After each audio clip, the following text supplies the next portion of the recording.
नमस्कार दोस्तों, कविता Yadav YouTube channel पर आप सभी का स्वागत है। संपूर्ण हिंदी विषय की तैयारी को आगे बढ़ाते हुए अभी हाल ही में होने वाली परीक्षाओं को ध्यान में रखते हुए आज की क्लास के अंतर्गत हम करेंगे हिंदी साहित्य से संबंधित महत्वपूर्ण बिंदु, जो कि परीक्षाओं में अवश्य ही पूछे जाते हैं। तो देख लेते हैं, शुरुआत कर लेते हैं आज की क्लास की। जिस भी परीक्षा में हिंदी साहित्य संबंधी प्रश्न पूछे जाते हैं, किसी भी स्टेट के अंतर्गत होने वाली टीजीटी पीजीटी परीक्षा हो या एनटीए नेट की परीक्षा हो या कोई अदर परीक्षा हो जिसमें हिंदी साहित्य संबंधी प्रश्न पूछे जाते हैं, उन सभी परीक्षाओं के लिए ये क्लास काफ़ी मददगार साबित होगी। तो आज की क्लास से लगभग जो है 10 से 20 प्रश्न आपको परीक्षा में अवश्य ही देखने को मिलेंगे। तो देख लेते हैं, शुरुआत कर लेते हैं आज की क्लास की। तो सबसे पहले हम बात करेंगे प्रमुख हिंदी साहित्यकारों की प्रमुख रचनाएं। हिंदी साहित्य के अंतर्गत जितने भी हमारे प्रमुख साहित्यकार हुए हैं, उनकी रचनाओं को एक बार से हम जल्दी थोड़ा सा रिवीजन कर लेते हैं, ताकि कोई रचना पूछ ली जाए ये रचना किस साहित्यकार की है तो हम आसानी से उसका सही आंसर दे सके। सबसे पहले आदिकाल के अंतर्गत आने वाली विद्यापति जी की जो रचनाएं हैं, कीर्तिलता, कीर्ति पताका और पदावली, ये तीनों रचनाएं विद्यापति जी द्वारा लिखी गई है। तो कीर्तिलता और कीर्ति पताका ये अवहट भाषा में है, कई बार जो है परीक्षा में पूछी जाती है। उसके बाद जो है विद्यापति की पदावली रचना मैथिली भाषा में है, ये आपको ध्यान रखना है। अवहट में है जो है भाषा में कौन सी है, कीर्तिलता और कीर्ति पताका। और जो पदावली रचना है इनकी विद्यापति की, ये है मैथिली भाषा में। ये भी आपको भाषा से संबंधित भी प्रश्न पूछे जाते हैं। ये रचना किस भाषा में है, तो इस प्रकार से प्रश्न पूछे जाते हैं। तो देख लेते हैं आगे।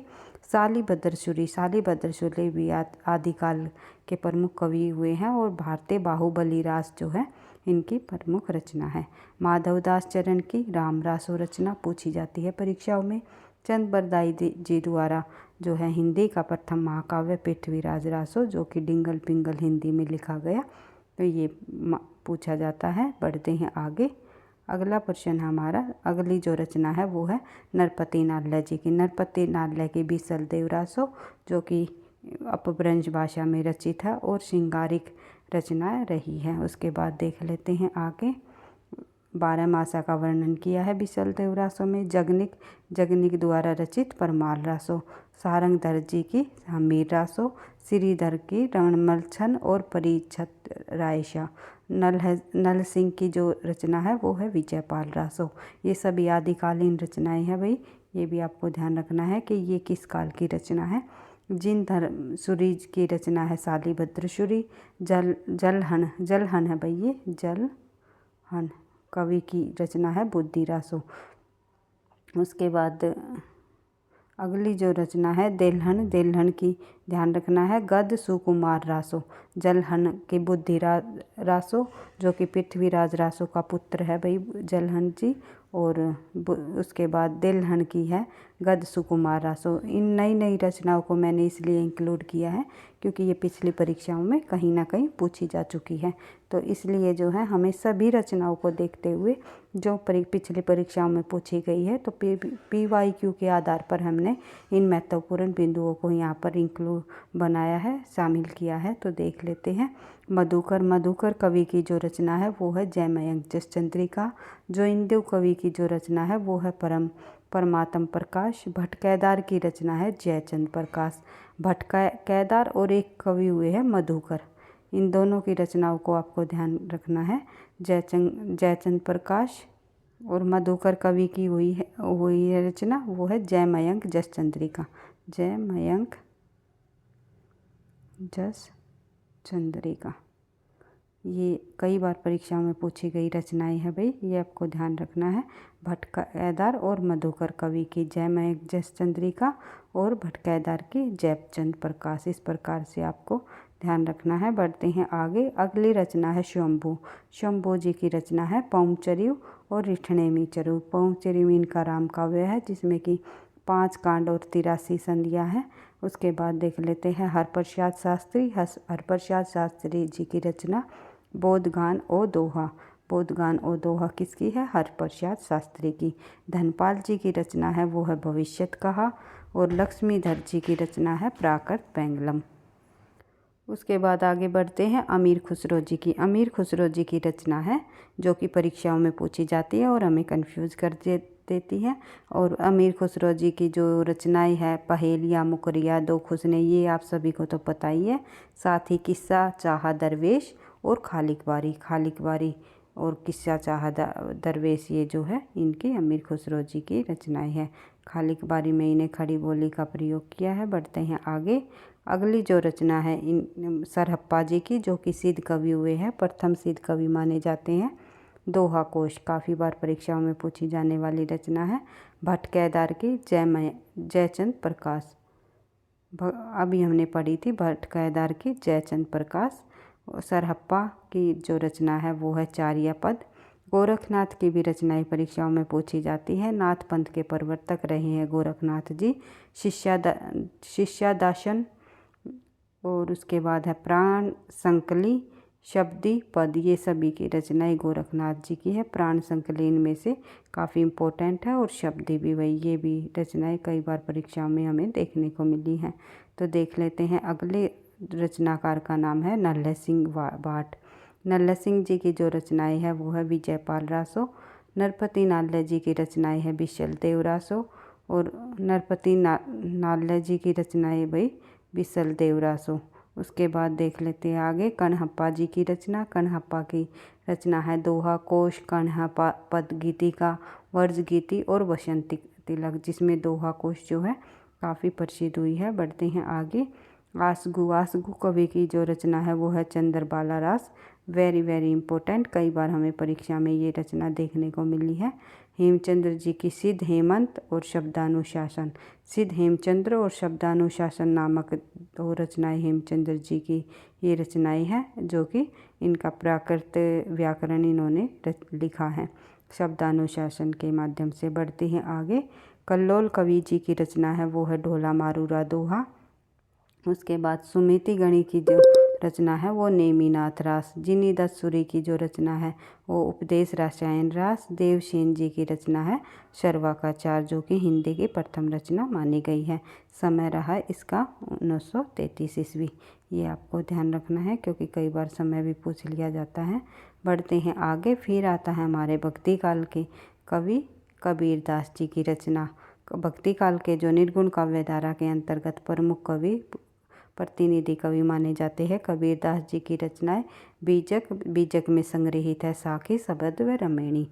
बढ़ते हैं आगे। जयसी जी की रचनाएं। जयसी जी की रचनाएं भी देख लेते हैं, जिसमें पद्मावत इनका जो है महाकाव्य माना जाता है। और चित्रलेखा रचना जो है जयसी जी की है, ये आपको ध्यान रखना है। और एक उपन्यास भी लिखा हुआ है जो कि परीक्षा में हमें काफ़ी बार देखने को मिला है, चित्ररेखा नाम से उपन्यास जो लिखा है वो है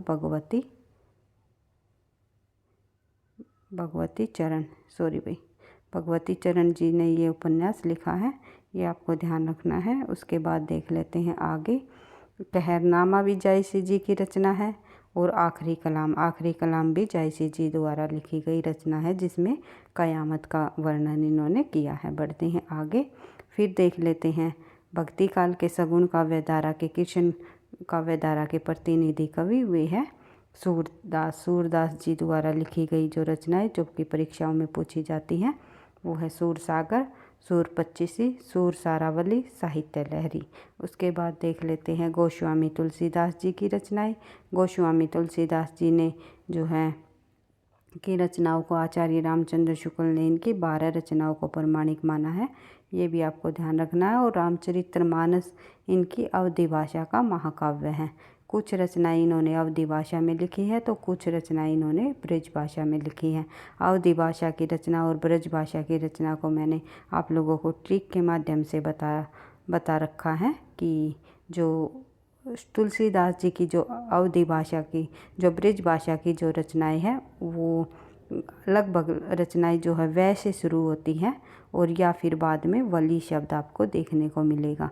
तो ये सभी रचनाएं जो है इनकी ब्रज भाषा की रही है और अन्य रचनाएं उनकी अवधी भाषा की रही है। रामलला नछू, रामचरितमानस, ये सभी रचनाएं इनकी अवधी भाषा की है। और जैसे कि विनय पत्रिका, दोहावली, कवितावली, गीतावली, वैराग्य संदीपनी, ये सभी रचनाएं इनकी ब्रज भाषा से संबंधित हैं। और इसके बाद देख लेते हैं इनकी सभी रचनाएं जो कि मोस्टली परीक्षाओं में पूछी जाती हैं। इन्हीं रचनाओं में से आपको परीक्षा में रचना देखने को मिलेंगी, जैसे कि रामचरितमानस, विनय पत्रिका, दोहावली, कवितावली, गीतावली, वैराग्य संदीपनी, पार्वती मंगल, जानकी मंगल। और उसके बाद है देवकीनंदन खत्री जी की रचना जो कि चंद्रकांता, चंद्रकांता संतति, भूतनाथ, ये सभी जो है देवकीनंदन खत्री जी की रचनाएं है, जिसमें कि चंद्रकांता जो रचना है काफ़ी प्रसिद्ध हुई है इनकी ये रचना। इनका ये नाटक है एक प्रकार से, तो चंद्रकांता नाटक को पढ़ने के लिए जो है हिंदी वासियों ने भी हिंदी सीखी थी, तो ये आप लोगों को ध्यान रखना है। उसके बाद हिंदी वासियों यानी कि विदेशी लोगों ने जिसे हिंदी पढ़ने नहीं आती थी, तो इतनी प्रसिद्धि प्राप्त हुई इस नाटक को कि इसको पढ़ने के लिए लोगों ने जो है हिंदी सीखनी पड़ी थी। बढ़ते हैं आगे। अगले रचनाकार रहे हैं वो है अयोध्या सिंह उपाध्याय हरिऔध जी। हरिऔध जी की प्रमुख रचनाएं में शामिल है अधखिला फूल, प्रिय प्रवास, खड़ी बोली का प्रथम महाकाव्य, रसकलश, पद्म परशुन और विदेही वनवास। ये सभी रचनाएं परीक्षाओं में पूछी जाती हैं। उसके बाद देख लेते हैं रामधारी सिंह दिनकर जी की रचनाएं। शामिल है उर्वशी। उर्वशी रचना जो है रामधारी सिंह दिनकर की है, जो कि एक खंड काव्य है। ये रचना जो है रामधारी सिंह दिनकर की है। और उर्वशी नाम से ही रचना जो है जयशंकर प्रसाद जी की भी है, जो कि उनका एक चंपू काव्य है। चंपू काव्य ये आपको ध्यान रखना है। अगर चंपू काव्य की बात की जाए तो आंसर आएगा आपका जयशंकर प्रसाद, और जो है दिनकर खंड काव्य की बात करेंगे तो ये आएगा जो है दिनकर। और अगर केवल ये पूछ लिया जाए उर्वशी किस रचनाकार की रचना है तो जयशंकर प्रसाद और रामधारी सिंह दिनकर में से आपको एक ही ऑप्शन में देखने को मिलेगा। बढ़ते हैं आगे। रेणुका, हुंकार और कुरुक्षेत्र, ये भी दिनकर जी की प्रसिद्ध रचनाएं हैं। बढ़ते हैं आगे। फणीश्वरनाथ रेणु जी का मैलाचल 1954 में लिखा गया, जो कि प्रथम जो है आंचलिक उपन्यास माना जाता है। उसके बाद देख लेते हैं वृंदावन लाल वर्मा जी की जो प्रमुख रचना है, जो काफ़ी बार परीक्षाओं में देखने को मिली है, वो है मृगनयनी। फिर है सच्चिदानंद हीरानंद वात्स्यायन अज्ञे जी द्वारा लिखी गई रचनाएं, जो कि अज्ञे जी का जन्म 1911 में हुआ और मृत्यु 1987 में। इनके काव्य कीर्तियाँ हैं हरिघास पर क्षण भर, पावरा है हेरी, इंद्रधनुष रोदे हुए, अरि ओ करुणा प्रभा में। उसके बाद संपादन किया इन्होंने दीनमान पत्रिका का, प्रतीक पत्रिका का, एवरी मेंस पत्रिका का, नव भारत टाइम्स। और उसके बाद तार सप्तक के संपादक रहे, दूसरा, तीसरा व चौथा। ये सभी सप्तकों का जो संपादक रहे वे अज्ञे जी ही रहे हैं। जो तार सप्तक का संपादन इन्होंने 1943 में, द्वितीय सप्तक निकाला इन्होंने 43 में, वही 1951 में, और तृतीय सप्तक निकाला 1959 में, और चौथा आया इनका 1979 में। उसके बाद देख लेते हैं आगे धर्मवीर भारती जी की रचनाएं। धर्मवीर भारती जी का जन्म 1926 ईस्वी में हुआ और मृत्यु 1997 में। धर्मवीर भारती जी की प्रमुख काव्य कीर्तियाँ हैं अंधायुग, कनुप्रिया, 7 गीत वर्ष, ठंडा लोहा, देशांतर। और उनके प्रमुख उपन्यास है धर्मवीर भारती जी के, जो कि परीक्षाओं में पूछे जाते हैं। गुनाहों का देवता, सूरज का 7वां घोड़ा। संपादन किया उन्होंने धर्मवीर भारती जी ने किन किन पत्रिकाओं का, वो किया धर्मयुग पत्रिका का जो साप्ताहिक पत्रिका थी, निकष और आलोचना। निकष इम्पोर्टेंट है भाई, काफ़ी बार परीक्षाओं में पूछी गई है।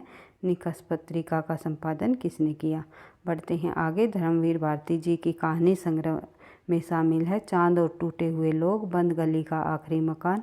निबंध एवं समीक्षाओं में शामिल है धर्मवीर जी के, वे है ठेले पर हिमालय। काफ़ी बार परीक्षा में पूछे जाने वाला निबंध है, तो आप लोगों को ध्यान रखना है। ठेले पर हिमालय निबंध जो है किस रचनाकार का है, किस साहित्यकार का है, तो ध्यान रखना है धर्मवीर भारती जी का। मानव मूल्य और साहित्य, सिद्ध साहित्य, कहानी अनकहानी, पश्चिंती, प्रगतिवाद, एक समीक्षा। ये सभी के सभी निबंध जो है धर्मवीर भारती जी के रहे हैं। उसके बाद सर्वेश्वर दयाल सक्सेना जी द्वारा रचित 1927 में इनका जन्म हुआ और 1983 में इनकी मृत्यु हो गई। इनके द्वारा रचित जो है काव्य कीर्तियाँ है काठ की हांडियाँ, बाँस के पुल, एक सूनी नाव, गर्म हवाएं, कुआनो नदी और जंगल का दर्द, ये इनकी प्रमुख काव्य कीर्तियाँ रही है सर्वेश्वर दयाल सक्सेना जी की। उपन्यासों में शामिल है सोया हुआ जल, नाटक है इनका बकरी, संपादन किया इन्होंने दीनमान पत्रिका, पराग, प्रतीक और जो है नई कविता। प्रतीक का संपादन जो है अज्ञेय जी भी रहे हैं, ये भी आपको ध्यान रखना है। एक पत्रिका का संपादक जो है कई साहित्यकारों ने किया है, ये आपको ध्यान रखना है। इसका मतलब ये नहीं है कि अगर अज्ञेय जी आ गए तो जो है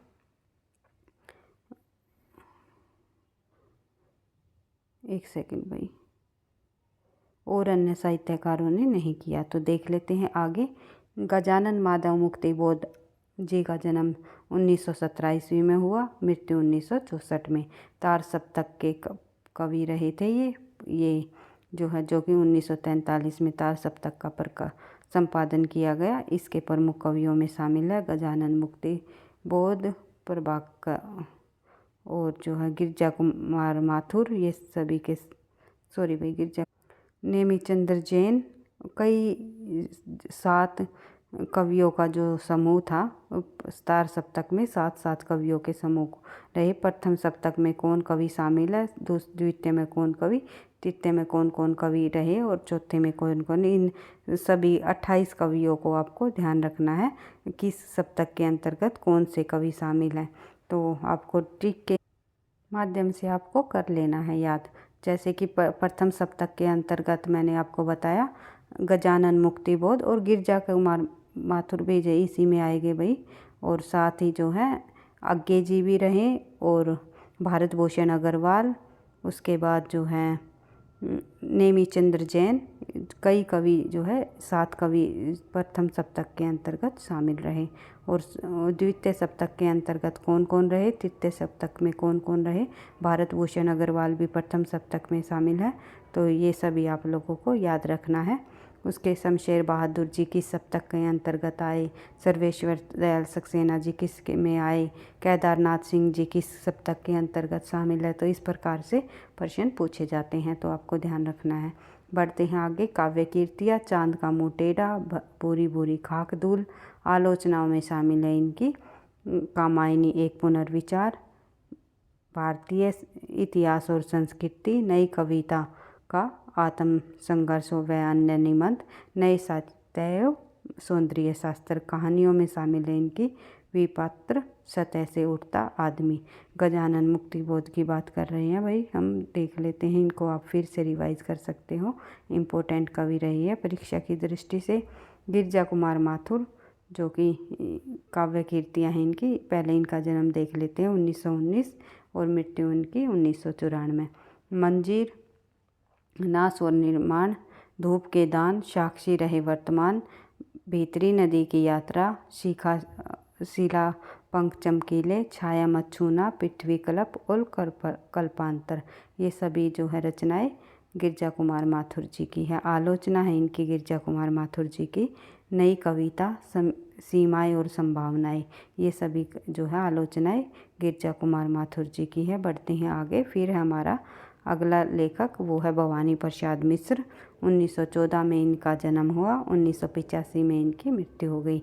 भवानी प्रसाद मिश्र जी की जो प्रमुख काव्य कीर्तियाँ हैं उनमें शामिल है कमल के फूल, वाणी की दीनता, टूटने का सुख, सतपुड़ा के जंगल, सन्नाटा, गीत फरोश, चकित है दुख, अंधेरी कविताएं और गांधी पंचशती, बुनी हुई रस्सी। बुनी हुई रस्सी काफ़ी बार परीक्षाओं में पूछी जाती है भाई। परिवर्तन जिए, खुशबू के शिलालेख भी इम्पोर्टेंट है। और व्यक्तिगत, सत्यदल, इदम न मम, कालजयी, अनाम तुम आते हो। जो ये सभी रचनाएं जो है भवानी प्रसाद मिश्र जी की रचनाएं हैं। इनको आपको इन रचनाओं को एक बार से फिर से रिवाइज कर लेना है, जिसमें गीत फरोश, हुई, बुनी हुई रस्सी, खुशबू कैसी, लालेक, ये सभी रचनाएं हमें परीक्षाओं में देखने को मिलती है और साथ ही जो है अन्य रचनाएं भी पूछी जा सकती हैं। बढ़ते हैं आगे। फिर है अगला लेखक नरेश मेहता। 1922 ईस्वी में इनका जन्म, 2000 ईस्वी में इनकी मृत्यु हो गई। और काव्य कीर्तियाँ इनकी वन पंखी सुनो, बोलने दो चीड़ को, पिछले दिनों नंगे पैरों, मेरा समर्पित एकांत, उत्सव, तुम मेरा मौन हो, आखिर समुद्र से तात्पर्य, देखना एक दिन, अरण्य। अरण्य इनकी प्रसिद्ध रचना रही है भाई नरेश मेहता जी की। संशय की एक रात, महाप्रस्थान ये और प्रार्थना पुरुष, ये रचनाएं इनकी काफ़ी इम्पोर्टेंट है, परीक्षाओं में पूछी जाती हैं। उसके बाद जो है प्रभात पर्व और सबरी, ये सभी रचनाएं नरेश मेहता जी की है। बढ़ते हैं आगे। कुंवर नारायण। कुंवर नारायण की बात करें तो 1927 ईस्वी में इनका जन्म हुआ और काव्य कीर्तियाँ रही हैं इनकी। तीसरे सप्तक में संकलित कविताएं हैं। चक्रव्यूह, सॉरी भाई, इनकी जो रचनाएं हैं वे हैं तीसरे सप्तक में संकलित कविताएं। चक्रव्यूह, आत्मजयी इनकी इम्पोर्टेंट रचना है, ये आपको ध्यान रखना है। परिवेश, हम तुम, आमने सामने, कोई दूसरा नहीं, ये रचनाएं भी जो है परीक्षाओं में पूछी जाती है। बढ़ते हैं आगे।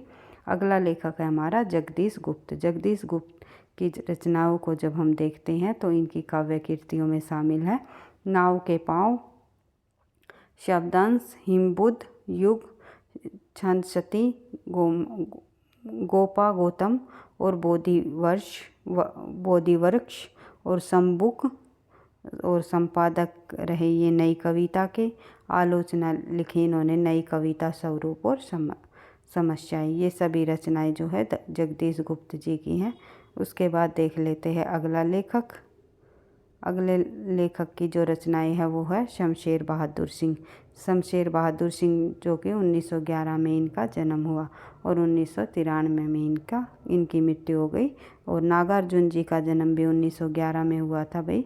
शमशेर बहादुर का जन्म भी 1911 में हुआ, साथ ही अज्ञे का जन्म भी 1911 में हुआ।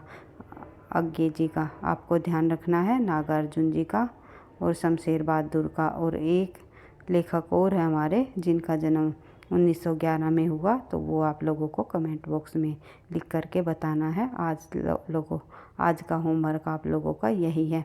किन साहित्यकारों का जन्म जो है 1911 ईस्वी में हुआ, क्योंकि ये प्रश्न परीक्षा में एक बार पूछा हुआ है। तो 1911 में होने वाले सभी साहित्यकारों का नाम आप लोगों को कमेंट बॉक्स में बताना है। मैंने 3 साहित्यकारों का यहाँ पर बता दिया। 1 या 2 साहित्यकार और है जो जिनका जन्म 1911 में जन्म हुआ है, वो आप लोगों को कमेंट बॉक्स में बताना है। तो शमशेर बहादुर जी का जो जन्म है 1911 में हुआ। काव्य कीर्तियाँ उनकी दूसरे सप्तक में संकलित कविताएं। चुका भी नहीं हूँ मैं, इतने पास अपने, काल तुमसे होड़ मेरी, बात बोलेगी हम नहीं, ये कई बार पूछी जाती है। उद्दीता, ये सभी रचनाएं शमशेर बहादुर जी की हैं। फिर आते हैं हमारे कुछ नई कविता के प्रमुख कवि व उनकी रचनाएं। तो नई कविता के प्रमुख कवि व उनकी रचनाओं को देखते हैं तो भवानी प्रसाद मिश्र जी की रचनाएं हम देखते हैं। सन्नाटा, गीत फरोश, चकित है दुख, सभी रचनाएं इम्पोर्टेंट है परीक्षा की दृष्टि से। कुंवर नारायण जी की रचनाएं देख लेते हैं। चक्रव्यूह, आमने सामने, दूसरा नहीं, ये सभी रचनाएं जो है कुंवर नारायण जी की है। शमशेर बहादुर की हमने देख ही ली। काल तुझसे होड़ है मेरी, इतने पास अपने, बात बोलेगी हम नहीं। श्रीकांत जी की रचनाएं है दिनारंभ और भटका मेघ, माया दर्पण, ये सभी रचनाएं श्रीकांत वर्मा जी की हैं। उसके बाद रघुवीर साय जी की जो रचनाएं हैं वो है हंसो हंसो जल्दी हंसो, आत्महत्या के विरोध, ये सभी रचनाएं रघुवीर साय जी की हैं। नरेश मेहता की रचनाएं हमने देख ली थी। वन पंखी सुनो और बोलने दो चीड़ को, उत्सव, ये सभी रचनाएं नरेश मेहता जी की हैं। फिर है जयशंकर प्रसाद। जयशंकर प्रसाद जी की रचनाओं में शामिल है प्रेम पथिक, तितली, कंकाल, ईरावती। ईरावती इनके अधूरी रचना रही है। अपूर्ण रचना कौन सी है? पूर्ण अपूर्ण रचनाओं को भी हम पहले कर चुके हैं और शायद नहीं की है तो नेक्स्ट क्लास में मैं कराने की कोशिश करूँगी। जितने भी संपूर्ण हिंदी से संबंधित जहाँ से जिन पॉइंटों से प्रश्न पूछे जाते हैं उन महत्वपूर्ण बिंदुओं को हम अपनी इन क्लास के माध्यम से करने की कोशिश करेंगे और अधिक से अधिक प्रश्नों का अभ्यास करते हुए तो हम अपनी तैयारी को आगे बढ़ा रहे हैं, जिसमें कि हम एक एक प्रश्न के साथ उसके अन्य सॉल्यूशन को भी देखते हुए हम अपनी तैयारी को आगे बढ़ा रहे हैं। तो देख लेते हैं जयशंकर प्रसाद जी की इरावती अधूरी रचना रही है इनकी, और जो है ध्रुवस्वामिनी, चंद्रगुप्त, स्कंदगुप्त, प्रेम पथिक, झरना, आंसू, लहर, कामायनी और आकाशद्वीप, छाया, आंधी, इंद्रजाल, जन्मेजय का नागयज्ञ, कामायनी, ये सभी रचनाएं जयशंकर प्रसाद जी की हैं। विष्णु शर्मा जी की जो रचना है परीक्षा में पूछी जाती है वो है पंचतंत्र। मुंशी प्रेमचंद जी की रचनाएं जो कि बार बार परीक्षाओं में पूछी जाती है, गोदान 1936 ईस्वी, जो कि इनका अंतिम परोढ़ उपन्यास माना जाता है। अंतिम परोढ़ी उपन्यास रहा है, यानी कि पूरा लिखा गया उपन्यास अंतिम कौन सा है इनका, वो है गोदान। और इसके बाद 1936 में ही एक उपन्यास और लिखा था जिसका नाम था मंगलसूत्र। मंगलसूत्र इनका अधूरा उपन्यास रह गया था, ये आपको ध्यान रखना है। प्रेमचंद जी का गोदान उपन्यास काफ़ी इम्पोर्टेंट है। गोदान उपन्यास के पात्रों को भी परीक्षाओं में पूछा जाता है, तो आपको ध्यान रखना है। और गोदान, गबन, कर्मभूमि, रंगभूमि, कायाकल्प, सेवास्थान, पूछ की रात, बड़े घर की बेटी, निर्मला, दहेज प्रथा व अनमेल विवाह पर आधारित है। और इन उपन्यासों की विषय वस्तु, कथा वस्तु को भी ध्यान रखना है, ये किस समस्या को दर्शाती है, किस समस्या पर लिखा गए रचनाएं हैं, तो ये आपको ध्यान रखना है, क्योंकि यहाँ से अवश्य ही प्रेमचंद से संबंधित 1 या 2 प्रश्न अवश्य ही परीक्षा में पूछे जाते हैं। इम्पोर्टेंट है परीक्षा की दृष्टि से प्रेमचंद जी, तो ध्यान रखना है। और प्रश्न उत्तरों के माध्यम से हम करते हुए आगे बढ़ ही रहे हैं, तो देख लेते हैं, बार बार तथ्यों की रिवीजन करते हैं और किस रचना में किस समस्या को दर्शाया है ये हम प्रश्न उत्तरों के माध्यम से करेंगे। तो पंचपन्वेश्वर, प्रतिज्ञा और जो है दुर्गादास, दीपदान इनकी एकांकी है। प्रेमाश्रम, गबन, बूढ़ी काकी, 2 बैलों की कथा और कफन, ये सभी रचनाएं प्रेमचंद जी की है। और अन्य रचनाएं भी है प्रेमचंद जी की, जो कि इन्होंने लगभग जो है 300 कहानियों की रचना की है, 15 इन्होंने उपन्यासों की रचना की है लगभग, और साथ ही जो है इन्होंने 3 नाटक लिखे हैं। कई बार संख्या भी पूछी जाती है इनकी रचनाओं की, तो प्रेम की वेदी, संग्राम और करबला इनके नाटक रहे हैं 3। क्या नाम रहे हैं नाटकों के, प्रेमचंद जी के नाटकों के, कई बार पूछा जाता है। एक है करबला, एक है संग्राम और एक है हमारा प्रेम की वेदी। आई होप आप समझ रहे होगे। थोड़ा राइटिंग में इसी तरह राइटिंग लिखी जा रही है अभी इस कीबोर्ड पर, तो आई होप आप समझ पा रहे होगे। तो बढ़ते हैं आगे। अगला जो हमारा साहित्यकार आचार्य रामचंद्र शुक्ल जी की चिंतामणि, रसमीमांसा और अन्य भी निबंध रहे हैं रामचंद्र शुक्ल के, जैसे श्रद्धा और भक्ति, क्रोध, प्रेम, क्रोध और थोड़ा ध्यान नहीं आ रहा भाई, इसके लिए मैं चाहूँगी, क्रोध से ही नाम है, श्रद्धा थोड़ा सा ध्यान नहीं आ रहा है भाई, इसके लिए मैं माफ़ी चाहूँगी। तो आप लोगों को और अन्य रचनाओं को भी, शुक्ल जी की रचनाओं को ध्यान रखना है। मैं शुक्ल जी को एक क्लास में जिस प्रकार हमने डॉक्टर नगेंद्र जी को पढ़ा था, डॉक्टर नगेंद्र जी की संपूर्ण रचनाओं को देखा था, जो कि परीक्षा की दृष्टि से इम्पोर्टेंट है।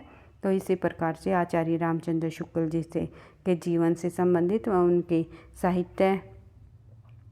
साहित्यिक विशेषताओं से संबंधित व साहित्यिक इतिहास से लिखी हुई जितनी भी रचनाएं हैं उनसे संबंधित जो उन्होंने निबंध लिखे, जिस प्रकार से उन्होंने आलोचनात्मक कृतियाँ लिखी, तो सभी रचनाओं को हम देखेंगे। एक क्लास में हम आचार्य रामचंद्र शुक्ल जी को भी पढ़ेंगे, उनके साहित्यिक जीवन परिचय के संबंध में समझेंगे। तो देख लेते हैं आगे। अगला जो हमारा लेखक है वो है सुमित्रानंद पंत। सुमित्रानंद पंत जी द्वारा लिखी गई चिदंबरा, वीणा, स्वर्णधूलि, युगांत, युगवाणी, ये सभी रचनाएं जो हैं सुमित्रानंद पंत जी की हैं। उसके बाद देख लेते हैं, ये थोड़ा हमारा टाइपिंग मिस्टेक है। उसके बाद देख लेते हैं महादेवी वर्मा जी की रचनाएं, यामा, रश्मि, निहार, नीरजा, सांग्यगीत, दीपशिखा, सप्तपर्णा। ये सभी रचनाएं जो हैं महादेवी वर्मा जी की है। और महादेवी वर्मा जी से संबंधित काफ़ी वो सारे महत्वपूर्ण बिंदु है जो कि परीक्षाओं में पूछे जाते हैं। तो हमने हिंदी साहित्य के अंतर्गत आने वाले छायावाद युग के प्रमुख कवियों को हम पहले कर चुके हैं। जिस भी बच्चे ने अभी पीछे की क्लास नहीं देखी है तो छायावाद युग के कवियों को आप वहाँ पर देख सकते हो। चारों के चारों छायावाद कवियों से संबंधित जितने भी तथ्य परीक्षाओं में पूछे जाते हैं उन सभी तथ्यों को हमने वहाँ पर कंप्लीट किया है। तो आई होप आप जो है उनको देखोगे और वीडियो अगर पसंद आएगी तो आप लाइक भी करोगे और कमेंट भी करोगे। तो इस प्रकार से आप जो भी आप क्लास देखते हो अगर पसंद आती है, लगता है आपको आपकी परीक्षाओं के लिए ये मददगार साबित होगी, तो प्लीज़ वीडियो को आप लाइक और कमेंट अवश्य किया करो, जिससे मुझे नेक्स्ट क्लास बनाने का मोटिवेशन मिले। तो देख लेते हैं धर्मवीर भारती जी की जो रचनाएँ हैं उनमें शामिल है कणुप्रिय, ठंडा लोहा, 7 गीत वर्ष, अंधायुग। अंधायुग धर्मवीर भारती जी का प्रसिद्ध नाटक रहा है। उसके बाद सूर्यकांत त्रिपाठी निराला जी की रचनाओं को देख लेते हैं। कुकुरमता, अनामिका, परिमल, ये सभी रचनाएं निराला जी की हैं। उसके बाद महावीर प्रसाद द्विवेदी की रचनाओं को देख लेते हैं। अद्भुत आलाप, कालिदास की निर्कुंजता और निष्देय चरितम चर्चा, साहित्य शिखर, विचार विमर्श, हिंदी भाषा की उत्पत्ति, हिंदी नवरत्न, नाट्यशास्त्र, ये सभी रचनाएं महावीर प्रसाद द्विवेदी जी की है। कालिदास और उनकी कविता भी महावीर प्रसाद द्विवेदी जी की रचना है। उसके बाद केशवदास जी की रचनाओं को देख लेते हैं।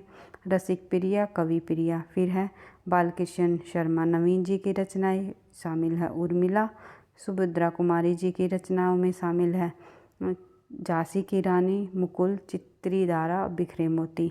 उसके बाद वृंदावन लाल वर्मा जी की रचना देख लेते हैं मृगनयनी, जो कि परीक्षा की दृष्टि से काफ़ी इम्पोर्टेंट है, परीक्षाओं में पूछी जाती हैं। यशपाल जी की रचनाएं देख लेते हैं दादा कामरेड, झूठा सच। उसके बाद जो है सुभद्रा कुमारी चौहान जी की रचनाओं को देख लेते हैं। झांसी की रानी, मुकुल, त्रिधारा, बिखरे मोती हम पढ़ चुके हैं। उसके बाद हजारी प्रसाद द्विवेदी जी की रचनाओं को देख लेते हैं। हजारी प्रसाद द्विवेदी जी की रचनाओं को देखते हैं तो अशोक के फूल, आलोक पर्व, विचार परवा, कल्पलता, कबीर, कुटुज, सूरदास, साहित्य का मर्म, अनाम दास का पोथा, बाण भट्ट की आत्मकथा, हिंदी साहित्य की भूमिका, विचार और वितर्क, कालिदास की लालित्य योजना, ये सभी रचनाएं हजारी प्रसाद द्विवेदी जी की रही हैं। उसके बाद हरिशंकर परशाई जी की रचनाओं को देख लेते हैं। इन रचनाओं को आप फिर से रिवाइज कर सकते हो। हजारी प्रसाद का प्रिय कवि जो है कबीरदास जी था। कबीरदास जी पर उन्होंने अपनी पूरी की पूरी पुस्तक लिखी है। सूरदास जी पर भी और साहित्य का मर्म, नामदास का पोथा, बाण भट्ट की आत्मकथा जिनका उपन्यास है, क्योंकि ये रचना कई बार ये पूछी जाती है, बाण भट्ट की आत्मकथा किस विधा की रचना है, ये आपको ध्यान रखना है, इनका ये उपन्यास है। साहित्य की भूमिका, विचार और वितर्क, कालिदास की लालित्य योजना और कुटुज, अशोक के फूल, आलोक पर्व, विचार प्रवाह, कल्पलता, ये सभी रचनाएं परीक्षा की दृष्टि से काफ़ी इम्पोर्टेंट है, तो आप लोगों को ध्यान रखना है। बढ़ते हैं आगे। अगला जो लेखक है वो है हरिशंकर परशाई। हरिशंकर परशाई जी से संबंधित भी देख लेते हैं, जैसे उनके दिन फिरे, रानी नागफनी की कहानी, तट की खोज, भूतनाथ के पाँव, सदाचार का ताबीज, शिकायत मुझे भी है, हंसते हैं रोते हैं, तब की बात और थी, बेईमान की परत और पगडंडियों का जमाना, ये सभी रचनाएं हरिशंकर परशाई जी की हैं। इनको भी आपको ध्यान रखना है। और हजारी प्रसाद द्विवेदी से संबंधित वही जो जितनी ये रचनाएं हैं उनको भी देखते हुए थोड़ा सा हजारी प्रसाद द्विवेदी जी के जीवन परिचय को भी हम आज की क्लास के अंतर्गत ही समझ लेते हैं, ताकि आपको परीक्षा में हजारी प्रसाद द्विवेदी से संबंधित कोई भी प्रश्न पूछ लिया जाए तो आप आसानी से उसका सही आंसर कर सको। परीक्षा की दृष्टि से हजारी प्रसाद द्विवेदी जी के संबंध में महत्वपूर्ण तथ्यों को देखते हुए तो शुरुआत कर लेते हैं। हजारी प्रसाद द्विवेदी जी का जन्म है उत्तर प्रदेश के बलिया जिले के छपरा ओजलवलिया गांव में सन 1907 ईस्वी में हुआ। ये आपको ध्यान रखना है। उसके बाद देख लेते हैं इनके बचपन का नाम क्या था। बैजनाथ द्विवेदी, बैजनाथ द्विवेदी इनके बचपन का नाम रहा है। इन्हें हिंदी साहित्य जगत में 20वीं सदी का बाणभट्ट और व्योमकेश नाम से जाना जाता है। और आप लोगों को बताना है व्योमकेश दरवेश नाम से जीवनी किस साहित्यकार ने लिखी है। तो व्योमकेश दरवेश नाम से जो है जीवनी भी लिखी हुई है एक साहित्यकार ने, जिसके हजारी प्रसाद द्विवेदी जी के जो हैं की जीवनी लिखी है व्योमकेश दरवेश। तो इस नाम से उन्होंने जीवनी लिखी है हजारी प्रसाद द्विवेदी पर। इन्हें 20वीं शताब्दी का बाणभट्ट कहा जाता है। परीक्षाओं में पूछा जाता है कि 20वीं शताब्दी का बाणभट्ट किस कवि को कहा जाता है, तो हजारी प्रसाद को। सन 1957 ईस्वी में इन्हें भारत सरकार द्वारा पद्म भूषण से सम्मानित किया गया। पद्म भूषण उपाधि से प्राप्त हुई इन्हें। उसके बाद देख लेते हैं आगे 1973 में इनके निबंध संग्रह आलोक पर्व पर इन्हें हिंदी साहित्य अकादमी पुरस्कार से सम्मानित किया जा चुका है।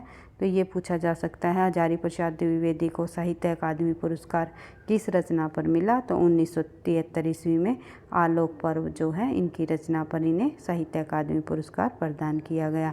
इनकी पुस्तक कबीर पर इन्हें मांगला प्रसाद पारितोषिक पुरस्कार से सम्मानित किया गया। कबीर नाम से जो इन्होंने पुस्तक लिखी, अपनी कीर्ति लिखी, तो इस पर इन्हें मांगला प्रसाद पारितोषिक पुरस्कार भी मिला। इन्होंने निबंध को जो है व्यक्ति की स्वाधीन चिंता की उपज माना है। तो इन्होंने ये पूछा जाता है व्यक्ति की स्वाधीन चिंता की उपज निम्नलिखित में से किस साहित्यकार ने माना है या किस निबंधकार ने माना है, तो निबंध को व्यक्ति की स्वाधीन चिंता की उपज जो है हजारी प्रसाद द्विवेदी जी ने माना है। बढ़ते हैं आगे, अगला प्रश्न देख लेते हैं। अगला जो मुख्य तथ्य देख लेते हैं, इनके निबंधों की भाषा संस्कृत निष्ठ अर्थात तत्सम शब्दावली से युक्त है। इनका मूल्यांकन ललित निबंधकार के रूप में किया जाता है। जो इनकी निबंधों की भाषा है, भाषा शैली है, वो संस्कृत निष्ठ व तत्सम शब्दावलियों से युक्त रही है और इनको जो है ललित निबंधकार के रूप में भी जाना जाता है। द्विवेदी जी को चिन्मुखी मानवता का अन्वेषी भी कहा जाता है। तो ये पूछा जा सकता है परीक्षा में, चिन्मुखी मानवता का अन्वेषी जो है किस साहित्यकार को कहा जाता है। भक्ति काल के विषय में द्विवेदी का प्रसिद्ध मत रहा है भारतीय चिंतन धारा का स्वाभाविक विकास है। तो भक्ति काल जो है भारतीय चिंतन धारा का स्वाभाविक विकास जो है हजारी प्रसाद द्विवेदी ने माना है। भक्ति काल की उपज, भक्ति काल का जो उदय है, अलग अलग विद्वानों, भक्ति काल के उदय के संबंध में अलग अलग विद्वानों ने अपने अलग अलग विचार रखे हैं।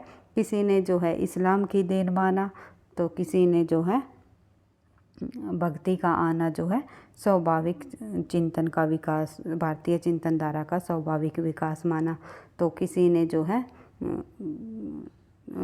भक्ति काल की उपज जो है ईसाइयों की देन माना है। तो इस प्रकार से जो अलग अलग साहित्यकारों ने अलग अलग अपने विचार प्रस्तुत किए हैं। तो हजारी प्रसाद द्विवेदी के अनुसार ये माना गया है कि भारतीय चिंतन धारा का जो स्वाभाविक विकास है वो भक्ति काल रहा है। जब एक काल की हमारी शुरुआत होती है तो परिवर्तन होते होते जो है स्वाभाविक होता है परिवर्तन।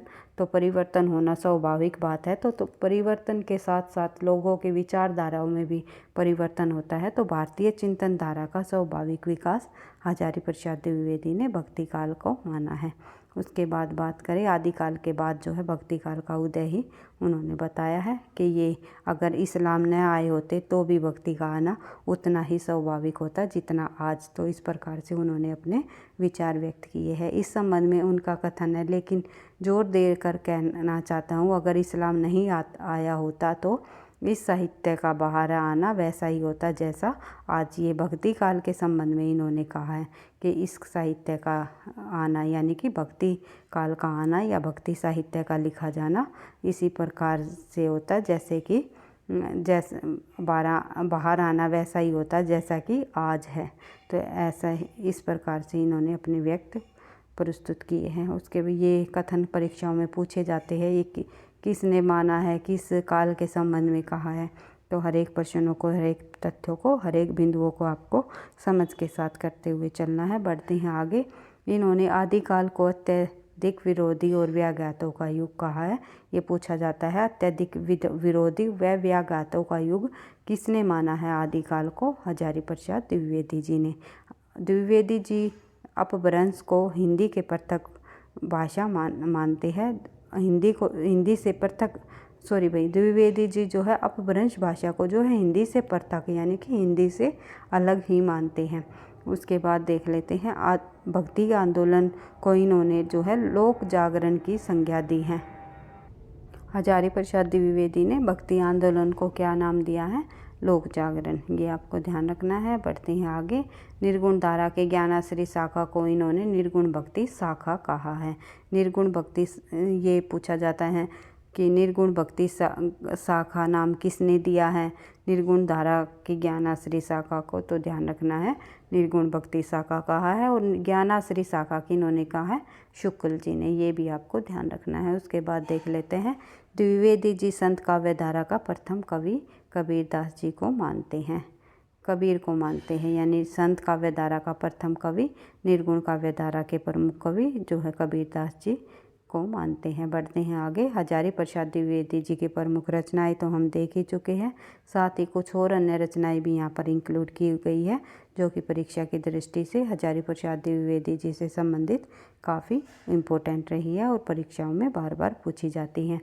अशोक के फूल 1948 की रचना है और इनकी रचनाओं को क्रमानुसार लगाने को भी जो है परीक्षाओं में पूछ लिया जाता है। इनकी हजारी प्रसाद द्विवेदी जी की कौन सी रचना सबसे पहले आई या आरोही क्रम में लगाई है, तो इस प्रकार से पूछा जाता है। तो ध्यान रखना है अशोक के फूल, उसके बाद कल्पलता 1951 में, अशोक के फूल 1948, मध्यकालीन धर्म साधना 1952, विचार और वितर्क 1957, विचार प्रवाह 1959, कुटुज 1964, साहित्य सहचर 1965, आलोक पर्व 1972 ये रचनाएं हैं और आलोक पर्व पर ही इन्हें जो है साहित्य अकादमी पुरस्कार प्राप्त हुआ। उसके बाद देख लेते हैं आगे।